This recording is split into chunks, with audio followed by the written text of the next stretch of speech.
Hello বন্ধুরা, good afternoon. এখন 12টা 25 হয়ে গেছে।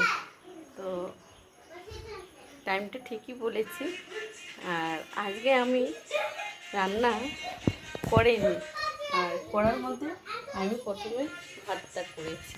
তো ভাতটা আমি কুকারে করেছি। তার আগে মা, কাকিমা, কাকাবাবু, দিদিভাই, দাদাভাই, বৌদি, বাবা সবাইকে প্রণাম, ছোটোকে আশীর্বাদ। প্রেশার কুকারে আমি ভাত করেছি। তো প্রেশার কুকারের কারণ পরে বলবো। এটাতে আমি ভাত করে দিয়েছি। এটা বাচ্চাদের জন্য।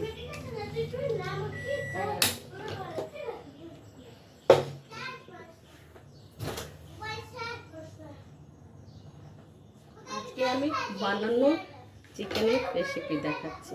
এই দেখো,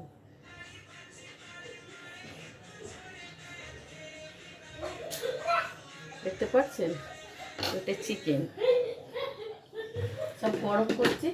আমার এখন কর্তাই মশাই আসবেন খাবার খেতে। আর এখানে আছে ফুলকপির তরকারি। ফুলকপির তরকারিটাকে ওভেনে ঢুকিয়ে দিচ্ছি।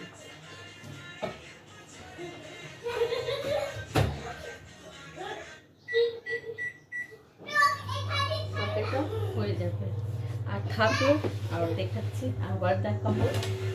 দেখো, আজকে আমি খালি দেখাবো। তো কালকে আমার দিদির বাড়ি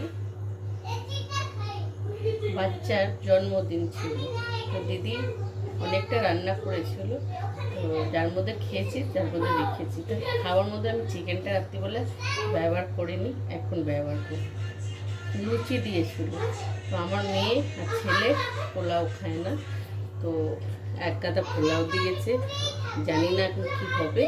তো হাজব্যান্ড তো আমার অত খান না, তাও একটু তবু গরম করে নিই। খানেওয়ালা আছে, খাবে। আর বাচ্চাদের জন্য আমি প্লেন ভাত করেছি।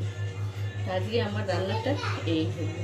সে যদি আমি ভিডিওটা একটু দেরি করে এসে ছেড়েছি, করছি, আপনারা নিশ্চয়ই দেখবেন। এবার আমি পোলাওটা ঢুকিয়ে দিচ্ছি। পোলাওটা ঢুকিয়ে দিচ্ছি।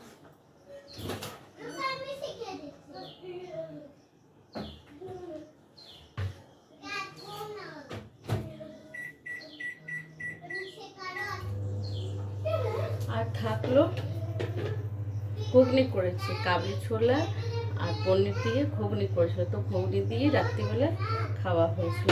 আমার অ্যাকচুয়ালি ভাত আমি নিজের করা রাখা থাকে, আমার খাবার যদি চিন্তা থাকে না, আমি নিজে রেখেছিলাম।